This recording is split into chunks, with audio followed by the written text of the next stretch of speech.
kembali lagi di Discord. Diskusi olahraga bersama saya Aris dan Resto. gimana Mas? Sempat deg-degan 0-0, babak pertama akhirnya 3-0 lah. Kita ngomongin timnas Indonesia atau Bina Jaya Cup nih? Timnas Indonesia. Jadi kita kemarin sebelum nonton timnas Indonesia di hari Jumat ya. Jumat. Kita di hari Kamisnya nonton semifinal Tarkam di Bina Jaya Cup di lapangan Latus. Jadi ada dua dimensi sepak bola yang berbeda kita tonton dalam 2 hari, walaupun satu di TV, satu di nonton langsung. Tapi kalau ngomongin timnas, hari ini di hari Jumat sore ke malam Indonesia bermain sempet macet sih menurut saya. Catatan saya macet gitu. Jadi bener beberapa pemain underperform, tapi kita juga tidak menutup kemungkinan bahwa pemain Timor Leste juga cukup disiplin. Nah, ini menurut saya sebuah hal yang dalam tanda kutip perlu jadi perhatian ketika lawan-lawan tim yang ulet seperti ini. Tapi sebenarnya dari omongannya John Hetman ya Mas ya, sebelum pertandingan itu dia mengatakan bahwa Timor Leste sudah bermain 2 kali, kita baru main sekali, dan Timor Leste walaupun 2 kali pertandingan kalah ya, John Hetman ada catatan yang menarik dari John Hetman bahwa mereka tim ini sudah memahami dan sudah hafal dengan ritme, sudah menemukan ritme di turnamen ini karena memain 2 kali walaupun kalah 7-0 dan 2-0. Artinya kalah mereka pun grafiknya sebenarnya menurun kan ya, meningkat secara permainan, menurun secara gol kan gitu. Dan ini sebenarnya diperingatkan oleh John Hetman, dan John Hetman mengatakan pokoknya menang dulu deh gitu. Intinya menang, kita harus bermain seperti kami, bermain sesuai permainan kami gitu. Dan kalau sedikit membahas ya, kita lihat catatan statistik aja lah dari Timor Leste tadi. Kalau kenapa gol itu baru tercipta menit 75 kan? 75, 78, 81 ya? Ya, jadi ada waktu 10 menit ya, nggak sampai 10 menit gol ya. Ada ini menurut saya mentalitas Indonesia bagus. Tapi saya belum bahas itu dulu. Kita bahas soal Timor Leste dulu sedikit lah. Kenapa mereka bisa seperti itu? Yang pasti mereka di pertandingan ini Timor Leste itu mereka punya 2 corner kick. Artinya mereka bisa merangsek sampai ke depan. Ini catatan mereka. Dan catatan tambahin, corner kick-nya berdasarkan serangan ya, beda sama Kamboja. Betul. Jadi corner kick-nya dari bola keluar. Gitu. Jadi gini, yang membedakan ketika lawan Kamboja dan Timor Leste, sorry to say kalau kita ngomong mereka satu level ya, secara peringkat sama-sama jauh di bawah kita gitu. Tapi kalau ngomong yang membedakan Timor Leste dan Kamboja adalah Timor Leste ini daya juangnya lebih bagus. Mereka ketika melakukan serangan, mereka melindungi bolanya bagus. Ketika kehilangan bola, mencari bolanya juga bagus. Nah, ini membedakan dengan Kamboja. Dan mereka bisa mempertahankan permainan mereka sampai menit ke 75 dengan 10 orang. Ini berarti kan cara bertahan mereka bagus. Ini contoh. Karena mereka main dari 10 orang itu dari menit 21 ya. Betul. Yang pasti di antara walaupun sama dengan Kamboja minim sekali shoot, tapi mereka punya 4 shoot. 1 shoot on target, 2 off target. 1 kena blok. Artinya ada variasi dari shoot-shoot itu yang didapatkan mereka. Jadi menurut saya mereka bermain cukup disiplin, walaupun akhirnya kebobolan juga. Karena ini juga faktor kelelahan segala macam. Tapi Indonesia di menit 80 juga beberapa kali pemain kelelahan. Michi kelelahan kan, sempat kram. Ivar Henner juga seperti itu. Lalu si Eliano juga kelihatan. Dan ini menurut saya padatnya jadwal. Plus ini kan pemain-pemain nyaris belum istirahat dari kompetisi ya. Terutama yang main di Persib dan Dewa. Termasuk Dewa, termasuk di Wolves ya yang bermain di pokoknya pemain-pemain yang bermain di kompetisi lebih dari 1. Nah, itu menurut saya itu juga warning juga. Tapi yang pasti kredit poin plus adalah pergantian pemain tadi, masuknya Doni Tri dan Orat Mangun cukup mengubah sedikit keadaan lah ya. Karena pasca itu langsung ada gol ya. Betul, pasca itu ada gol tanpa mengecilkan arti pergantian yang lain gitu. Tapi yang pasti ini catatan berharga buat timnas Indonesia ketika minggu depan di tanggal 3 hari Senin kita menjamu Vietnam. Nah, Vietnam ketika kita syuting ini lagi main lawan Singapura. Yang pasti kan Vietnam itu kan istirahat di pertandingan kedua. Kalau kita match day-nya kan agak lama dia. Agak lama. Jadi kalau kita mau mulai match day kedua. Tapi mereka setelah lelah istirahat dulu nih. Jadi ada calling down dulu terus lawan Singapura sekarang Singapura di kandang. Singapura ini padat nih karena dia udah Singapura 2 kali main, iya. 3 kali main yang sekarang. Betul, dan Singapura ini padat. Nah, pertandingan yang menariknya adalah mereka mainnya di kandang sendiri Vietnam. Ya, Vietnam kalau main di kandang seperti apa? Ya seperti itu gitu. Jadi lebih bersemangat. Jadi ketika lawan pelajaran berharga lawan Timor Leste adalah kalau melawan tim yang ulet, kita harus punya solusi.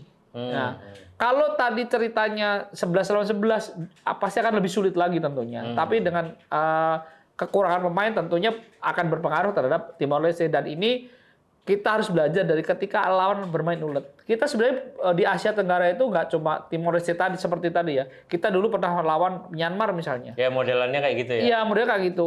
Mungkin Myanmar lebih sedikit di bawah secara teknik ya. Jadi tidak mengandalkan teknik, agak-agak dalam tanda kutip bukan negatif ya, agak ngawur, bukan ngawur sebagai ngawur yang kasar bukan, tapi mereka bermain dengan sporadis seperti itu ya. Kadang-kadang secara teknik mungkin tidak terlalu dipakai. Semangatnya tapi ya. semangat juangnya itu seperti itu. Dari dan nanti ketika lawan Vietnam perpaduan itu teknik tinggi dan juga ngotot dan segala ngotot. macam. Nah, ini menurut saya yang harus di notice bagi John Hetman tentunya gitu. Dan menurut saya juga justru percaya di pertandingan ketiga nanti kita bisa lebih baik lah di pertandingan ini, karena 2 pertandingan ini kan jadi pelajaran berharga bagaimana ketika tim lawan Kamboja dengan mudah mencetak gol cepat tetapi juga kebobolan. Iya. Nah, lawan Timor Leste Kita sulit lama nyetak gol tapi tidak kebobolan. Ini juga ya ada plus minus lah dari 2 pertandingan ini, dan ini bisa menjadi bahan diskusi untuk lawan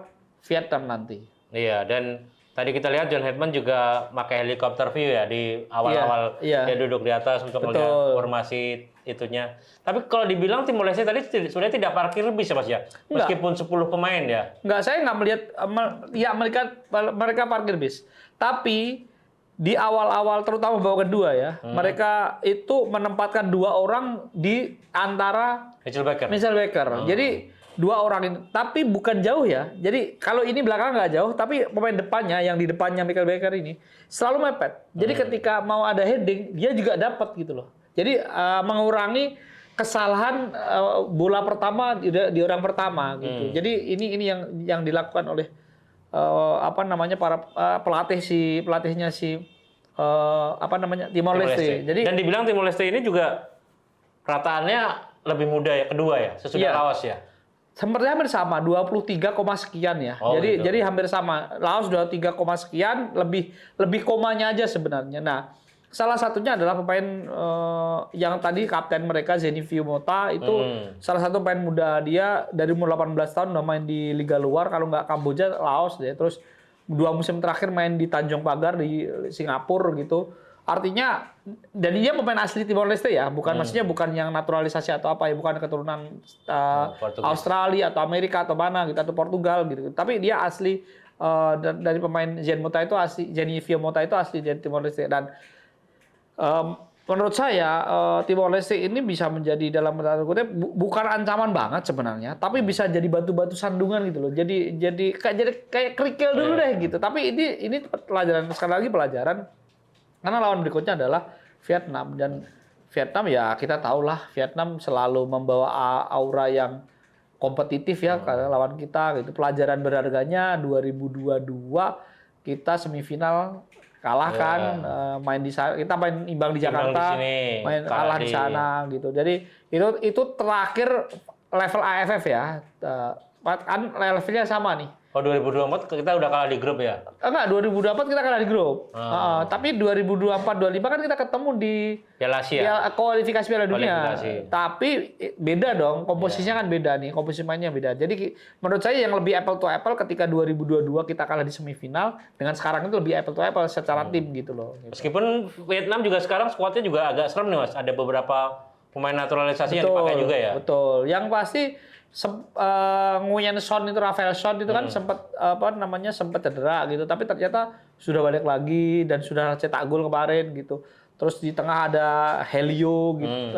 Ada 2 pemain Brazil ya, mereka melakukan naturalisasi murni. Jadi benar-benar pemain dari bukan tidak ada hubungan darah, tapi di sana bermain berkarir 5 tahun lebih. 5 tahun ya gitu. Kayak Gonzalez lah. Kayak Gonzalez gitu 5 tahun lebih tidak keluar dari negara itu dan mereka dinaturalisasi, dan ini sesuai kebutuhan mereka. Kalau kipernya kan memang keturunan ya kayak Dan Van Lam, terus kiper yang Patrick sekarang ini kan ada mix darah gitu, ada darah, ada mix blood gitu. Jadi menurut saya tidak hanya sekedar itu saja, tapi kita tahulah karakter Vietnam seperti apa. Apalagi sekarang pelatih Kim Sang-sik yang juga sempat datang ke GBK. Itu latihan ya. Meskipun skuadnya pas uji coba.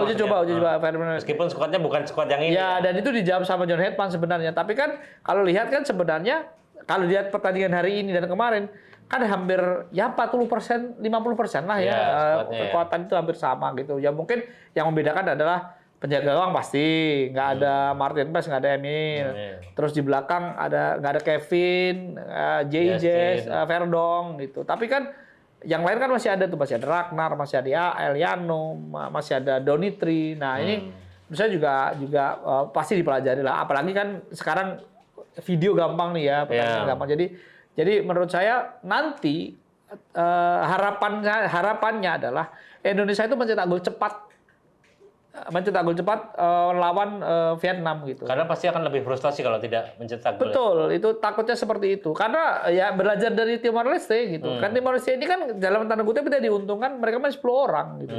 Itu menurut saya yang apa ya, yang jadi catatan penting buat Indonesia untuk lawan Vietnam nanti, dan harapannya ya menang gitu. Karena dengan menang bisa lolos semifinal. Kita bisa memilih lawan lah gitu. Walaupun memang sebenarnya sama aja ya, tapi kita maksudnya kalau bisa coba menghindari Vietnam, coba menghindari Thailand gitu masih bisa diatur gitu. Walaupun pertandingan terakhir kita lawan Singapura.